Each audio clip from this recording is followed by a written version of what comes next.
What do you got here? I've got a Miami Heat 06 championship ring. Are you sure Heat won a championship? I'm sure. I came to the pawn shop today to try to sell my Miami Heat 06 championship ring. It's got diamonds, the workmanship on it. It's fantastic. It's just an awesome ring. And you put it on your finger and you go out, you definitely get some hot women. Guaranteed. Where in the world did you get this? I bought it 3 years ago from a collector. He got it from the trainer. All right, and what does 15 strong on the side mean? That means there's 15 players on the Miami Heat basketball team that won the championship. Okay. So there are 15 player rings. All the rings are identical. The players' rings had a lot more diamonds, they were bigger, and the players got a number on theirs too. Well, with their name, yes. Yeah. You got me there. I love championship rings. They're big, embellished, and they look great in my showcase. I mean, it's a nice ring, but Super Bowl rings, staff rings, and player rings are the same ring. Really? Same exact ring, okay? You know, with the basketball rings, there's only 15 players. Versus NFL, you have 45 players on your roster, plus all the front office people. Basketball teams are smaller. That's a limited edition of rings that go out. No matter what, championship rings are always collectible. They don't come on the market too often because people tend to hold on to them. When they do surface, it's usually a trainer or a staff ring. Unless, of course, a player has too good of a time in Vegas. Big question is, what do you want to do? You want to pawn it or sell it? I'd like to sell it. And what do you want for it? I'd like to get about $20,000 for it. Oh, no, not going to happen.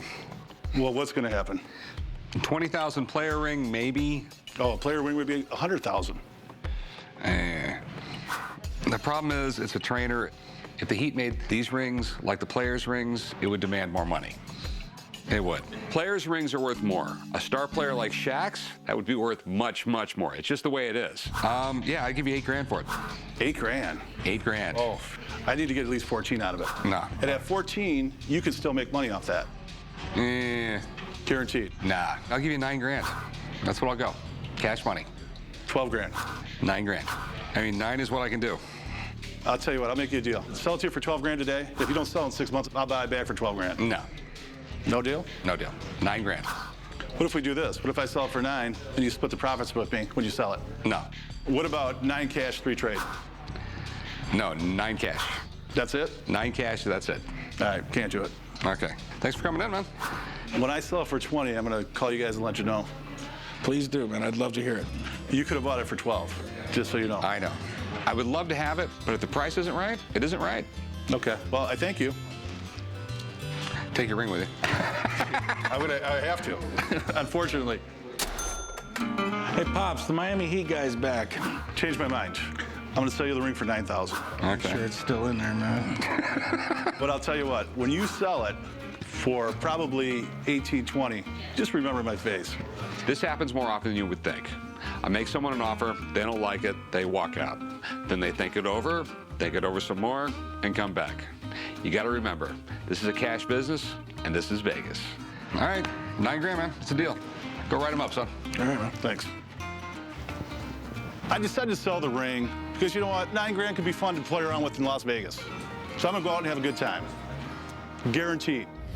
What do we got? I've got a letter that terminates Marilyn Monroe from acting from 1947 on 20th Century Fox letterhead. Pretty insane. I bet that guy got fired.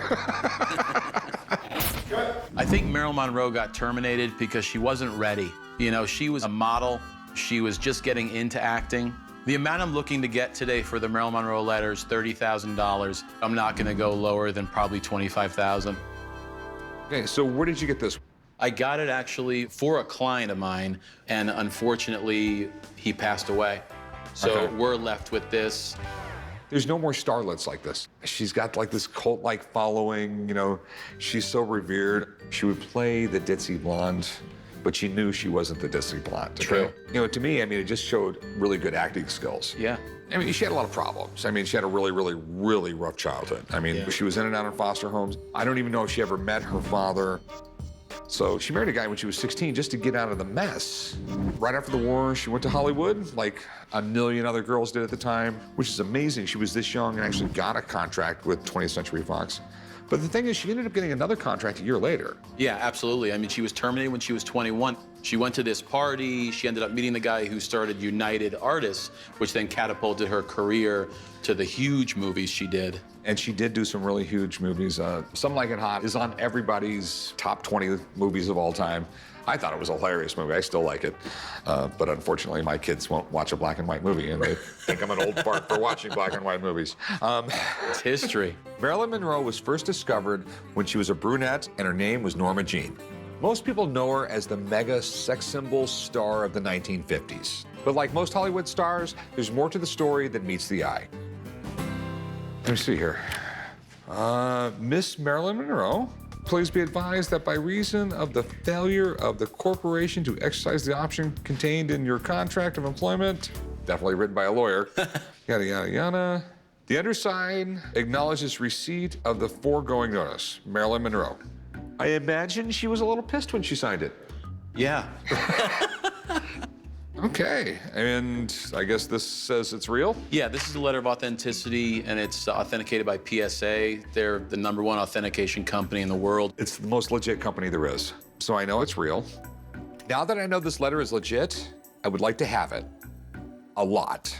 Marilyn Monroe has a rabid fan base, and I know I can sell this for a good price. Big question, what do you want for it? $30,000. I think you're asking way too much. There's a million things signed by Marilyn Monroe. It's pretty interesting that she got terminated and makes it a little better, but it doesn't make it 30,000 better. I don't see 30 grand, I see like 8 grand. Ay, ay, ay. Yeah, it's far, far, far from what I want. This is a rookie document.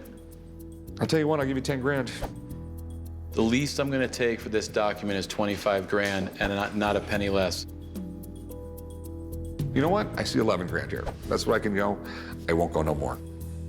I think I can get 12 to 15 for it. I'd rather hold on to it. I just can't go that low. I can't go that low. If you change your mind, come back in. Absolutely. I definitely will. Thanks, man. Thank you. Since we didn't make a deal today, I'm actually gonna frame it up with a beautiful photo of her and just throw it on the wall and enjoy it. It's a great conversation piece. How's it going? Yeah, what can I help you with? Yeah, I got a Civil War dog tag. Okay, so it's an identification tag for a soldier. So the War of 1861, that's the Civil War. Generally, the wars get named afterwards. This was just starting off, and it didn't have a name yet. I collect and I sell Civil War memorabilia, and I came across an 1861 Civil War dog tag. I checked some recent prices of these, and I'm asking $1,100 for the dog tag. This is pretty cool. Where'd you get this thing? Small antique show in New Hampshire. Strangely, it's marked War of 1861. Okay. You know, the Civil War soldiers, sometimes they would camp out for months on end in just one location. There was traveling salesmen all following these camps, selling everything from guns to pots and pans, and that's how they made their money during the war. And this is one of those things. Yeah. Originally, ID tags weren't issued by the government, but soldiers could purchase them on their own. It was a really early version of a dog tag. This could have been sold anytime during the war. Probably during 1861, I would assume, just because I've seen some that said 1861, 2, and 3, which was interesting. And the mystery of it, was it uncirculated, not issued, or did a soldier buy it and, never got it stamped? Yeah, I'm assuming it wasn't stamped. It might have been surplus or something like that. There's no name on it or anything like that. Mm-hmm. How much do you want for it? I'm asking $1,100. Do you mind if I have someone look at it? I just want to make sure it's real. Just about everything from the Civil War has been remanufactured, and literally they make a copy of everything. So that I want to get checked out. I also want to see if there's anything special about it. I'm glad an expert is going to check out the item because I want to make sure it is real. Good to meet you. Civil War dog tag, or whatever they called it back All then. righty. Do you mind if I take a closer look? By all means. Oh, okay. Nice. The War of 1861, that's the Civil War. Of course, at that time, we didn't have any ID for the troops on either side. And if you died on the battlefield, your body might be found and we might not know who you were. So something like this, even though it was privately issued, The idea was, well, maybe somebody would know who you were when your body was found. Okay. You bought these from sutlers. The sutlers were basically the private storekeepers. They would set up shop on the edge of wherever the troops were camped. If you wanted one of these, you could buy it from a sutler. He would then stamp your name in it, and you could put it on your clothes. You could sew it into your clothes. You could wear it on a strap around your neck if you wanted to. The idea was to have it somewhere where it wouldn't get lost. Okay. So, Rick, what are your concerns on it? Okay, is it real? Because I know they reproduce everything for Civil War reenactment. They do, yeah. But this one, this is a Civil War era piece. Okay. Is it one of the common ones or one of the rare ones? This is one of the well-known designs, so yes, there are a number of these out there. Normally, they are named on the back, but not all of them. There were a number of these that weren't actually sold, and they just ended up being surplus. But this one, yes, this is a Civil War era piece. The ones that people really like are the ones that are named. Okay. Thanks, man. Appreciate it. No problem. Very good to meet you. Good to meet you. Thank you. Okay, so you want 1,100 bucks for it? Yeah. Okay. I can't come near to that. If it has a name on it, you're getting close to that number, but it doesn't. Okay. It's one of the common ones. I mean, I'd literally give you like 100 bucks for it. Wow. Yeah, I can't do that, but you know, I do appreciate you looking at it. All right. Well, thanks, man. If you change your mind, come on back. All right. Unfortunately, we weren't able to make a deal today. I thought 100 bucks was way too low. I mean, I look at a lot of stuff at a lot of antique shows, and I've never seen this item. Hey, how's it going? Hi, how are you? Okay, give me a second real quick. Okay, great, thank you. Let's go ahead and prop that up. Prop that up on here. So what do we got here? So this is a 1942 Casablanca poster. You don't get more iconic than Casablanca. I know, it's great, but I just want to get the cash for it. You don't It's have a not something I 20,000 need. square foot house with a theater that you need to decorate these? It's only a 19,000 square foot house, so I just have no room for it. I'm here with a 1942 Casablanca movie poster. It's a pretty rare poster. I think there's 50, 60, something like that. I'd like to buy a new Range Rover that I've been looking at, and this will allow me to do that.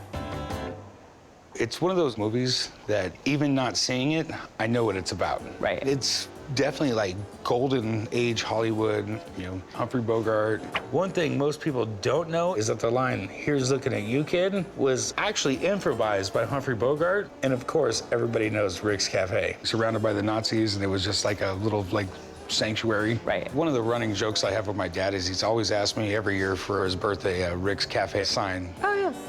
And I never got it for him because he didn't deserve it. His head's already big enough. Tell me a little bit more about it and how you got it. What's the whole story here? I'm a designer, and I accepted it in lieu of payment. I knew it was worth a lot. I did a little research before I accepted it.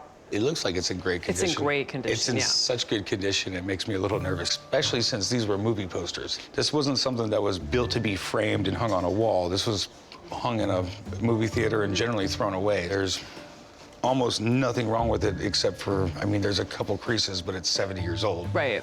How much are you looking to get out of it? I'm looking to get around 120,000 for it. So, Like I said, I got a few concerns. I mean, it looks like it's almost too good to be true. yeah, I get it.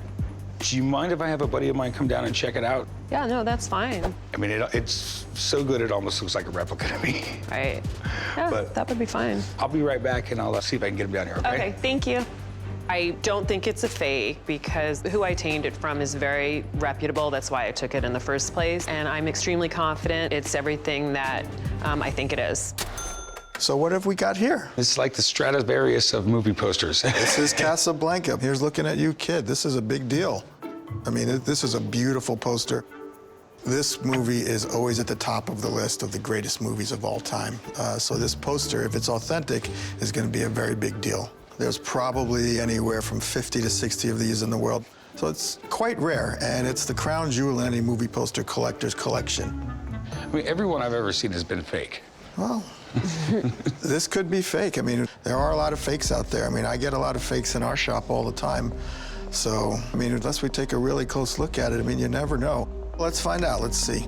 Let's take a measurement. It should be 27 by 41 or approximately 27 by 41. And you can see it's just about 41 tall, and it's probably just about 27 wide, which is true, yep. But let me just look at the quality of the printing. And you can see that it does have the original National Screen Service paragraph. It's got fold lines. So is it real?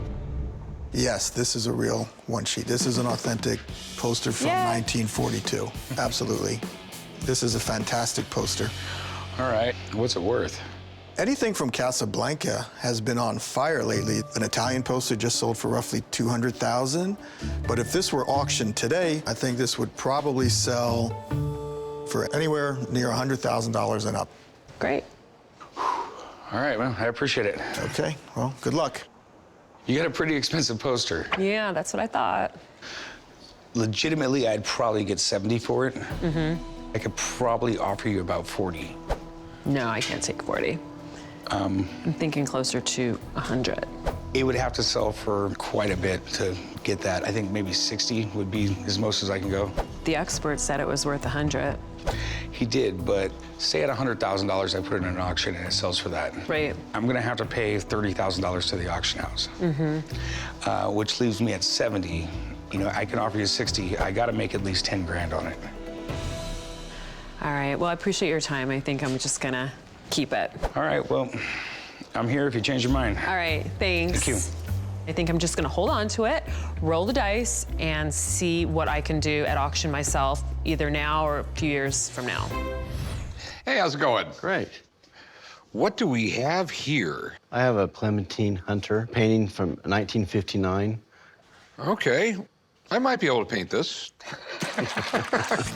I have a 1959 Clementine Hunter painting that I would like to sell today. My mom got this painting from Clementine back in 1959, and she cherished it her whole life. I had it appraised a few years ago for $12,000. So I believe that I could sell it for $15,000.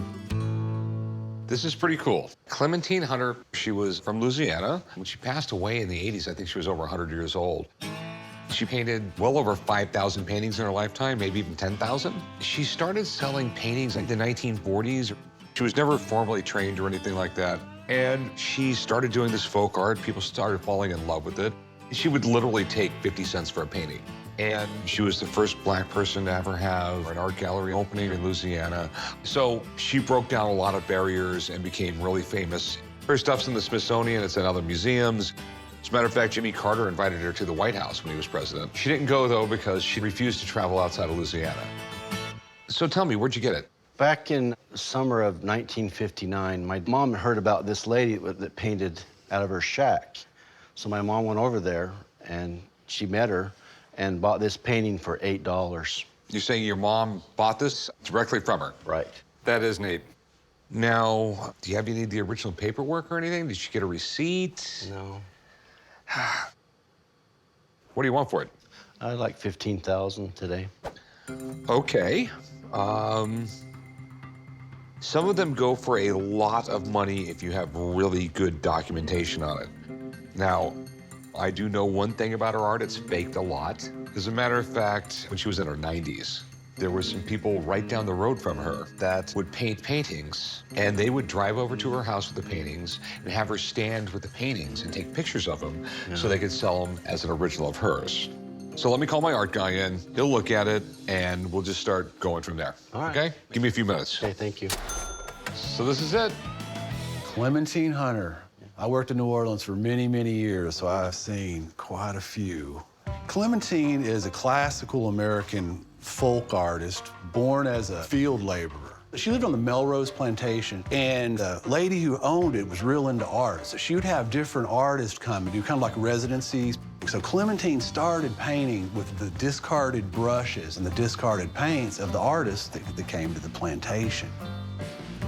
So I actually came here thinking I was going to be looking at yet another fake Clementine. But there's a couple of things about this that actually make me think it is authentic. She had a few things that were very distinct. One is the impasto style. Impasto is a textural paint. It's not smooth paint. It's something that's textural that comes away from the surface of the painting. A few people knew about this, but most of the forgers were going from photographs, so they couldn't really tell. But the other thing, and this is almost none of the forgers did, is there's mistakes in it. See the paints that spread around? Very, very typical of her work. Another thing that's very typical is if we flip it over. So Clementine painted on her lap, and she'd paint one after the other. Paint was always on her hands. A lot of them have smudges from her flipping them over. So this is exactly what you want to see. If you look real close, you can even see the fingerprint in it. So those do have smudges. So do you think it's real? I mean, I think it's probably real. Okay. What do you think it's worth? Well, this I know. The auction records on these are very clear. The most expensive one ever sold was $20,000. Average auction on them is $3,500. All right. Well, thanks, man. Thanks. Hey, thanks for letting me see it. It's cool to see one that's right. Okay, thank you. Okay. Chad, he really knows his stuff. I mean, as far as art goes, I trust him more than anybody on the planet. And he's saying they go at auction for $3,500. That's what they go at auction for. So, you know, I'd give you like $1,800 for it. No, I think I'll keep it in the family. All right. Well, if you change your mind, come and see me. Okay, I thank you. He offered me $1,800. It's been in my family for over 60 years, and it just wasn't enough to justify selling it today. Hey, how's it going? Hey, what's up, buddy? How are you today? Doing good. So what do we got here? This is a miniature Maytag washing machine salesman sample that was given out as a promotional item back in the 20s and the 30s. What, do you wash kids' clothes in it or something? I'm at the pawn shop today trying to sell my Maytag miniature salesman sample. This is from the 1920s and was used as a promotional item to the Maytag dealers to show the product in a miniature version. It's a very rare item. You don't see too many of them around, especially complete. They're always missing parts or pieces, so this one's kind of unique. I'm hoping to get $500 for my Maytag salesman sample washing machine. I'm willing to negotiate somewhat, but not too much because I know what it's worth. Really cool, really old company. Guy started it with his brother-in-laws in the mid to late 1800s. And back when electricity came out, the first thing everybody wanted to tackle was, you know, big industrial stuff and farming equipment. Right. So what's next? Okay, little modern household appliances. Yeah, I mean, and Maytag made everything from washer machines, refrigerators, ovens, just you name it, they made it. And it just made life a lot easier having, you know, these new modern electrical appliances around. You know, people often forget this. I mean, it was a pain to do laundry back then. You know, they would wait till the end of the month and everybody would get together and spend a day or two doing laundry. These things were really cool, and if you think about it, it makes a lot of sense for the time. You know, a lot of sales were done door to door, and could you imagine going door to door with an actual washing machine? Yeah, you wouldn't get too much done, right? Not really. So they had the little miniature salesman samples. People love them. People still collect them to this day. I mean, it's in good condition. It's definitely worn, and you can tell it's been around a little bit. Oh, yeah. You know, they weren't meant to last forever. I mean, you would throw this thing out the second they came out with a new version if you were a salesman. Exactly. So what are you looking to do with it? I was hoping to sell it today. Any idea how much you want to get? I think I'm at 500. Okay, and you're proud of it, aren't you? I love it, yeah, man. There is a collector's market out there for it, but it's not as huge as other items I'd rather have for that price. Be realistic, I'd offer you $200. I think you'd have to come up a little bit if that's possible. I would do 300 and we would have a deal. Would you do 225? I couldn't. I'd have to do 3. I'll go 250. That's the most I can go, though. We're close, man. We're there. 250 is about as much as I can. That's it. Little bump won't do it. A little tiny little boop. You're asking me to give you money at that point, man. I can't do it. It's just gonna have to be 300, or I'm gonna have to. I guess I'll pass on it then, my man. We're close, but Offer remains the same if you change your mind. Thanks, I appreciate it. I was hoping to come to a deal on the washing machine, but apparently he hung me out to dry. I hear something. I take it you work here. Yes, I do. What is this thing, man? Well, it's a baby carriage. It's older than both of us. This is probably the creepiest thing I've ever seen. This stroller is about 80, maybe 90 years old. It was made by a fella called Frank Taylor. When I saw it, I wanted it. They're made so fine that some of them just need a coat of paint and they're like new. So it's an old Taylor Tot, right? That's correct. That's correct. These are a pretty big deal in the 50s, 60s. They were that like Art Deco design that people love. The kid had something to do up there.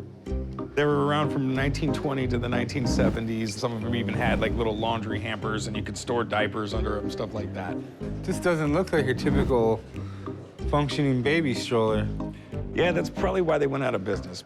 If you look at it now, there's no way that a caring mother would put their child in one of these things. It looks pretty beat up, man. The rubber's all rusted. Well, yeah, that has to be replaced. If you want to keep it original, of course, that's the original. I figure it's probably all fixed up, worth a pretty penny. As far as antique strollers go, I mean, there's some that are worth more money, but this is pretty much what you want. People still collect them today, I guess if they use them as decorations or something. These old Taylor Tot strollers are really unique. They look archaic compared to today's strollers, but that's why they have their little niche in the collector's market. So, what are you trying to do with it, man? Well, I want to sell it. All right, what are you trying to get out of it? Like $1,000. I mean, the cool thing is that it's all still here. I mean, you're really not gonna lose metal and, you know, the wood's fine. It just needs to be refinished, it looks like. I got a buddy that's pretty good at restoring stuff like this. He knows a lot about vintage collectibles, you know, especially ones that need restoring. You mind if I give him a call? No, not at all. All right, I'll be right back. Okay. I'm not afraid of the truth. I welcome a second opinion because most of the time I'm just guessing what I'm looking at. But now, if he brings in an expert, I'll find out what I got. That's a good look. This looks like a bad Doublemint commercial. So, Bob, what do you know about this thing? I know it's a Taylor Tot, but that's about it. Well, it's a stroller and a walker. They were built by the John F. Taylor Company in Cincinnati, Ohio. He started in 1924, and these went up to the 70s. Pretty desirable piece, and if I can get it apart, it's a baby walker. Hope you're cool with this guy just tearing apart your stroller, man. Kid used to sit in there, and he could walk with it, too. So how old is this one, Bob? This is probably one of the originals. It goes from the 20s to the 30s because it has these Art Deco fenders. Got a good history to it. It's got a good look. But of course, in the 70s, plastic started coming out. So something like this was just doomed. Taylor Tot was one of the biggest manufacturers. They found their niche and they sold to low class and they also sold to higher class. This stroller is not as safe as the strollers today, but it'll last a hell of a lot longer because plastic just ends up falling apart.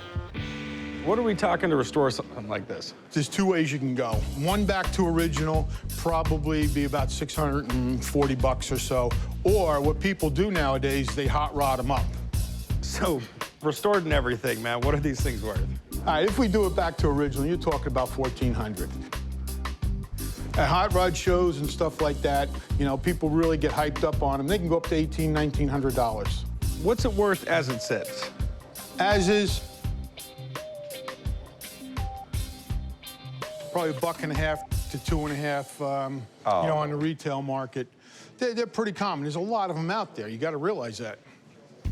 Do they have the wheel covers, the fenders? No, they don't. I think those are worth $1.50, $2.50, just the fenders, if you're looking for them. Yeah, but you got to find something to put them on, too, you know. Some guys tried to adapt them to tricycles and stuff, but they're very small. Yep, that's all I need to know, my man. Appreciate it. All right, thank you.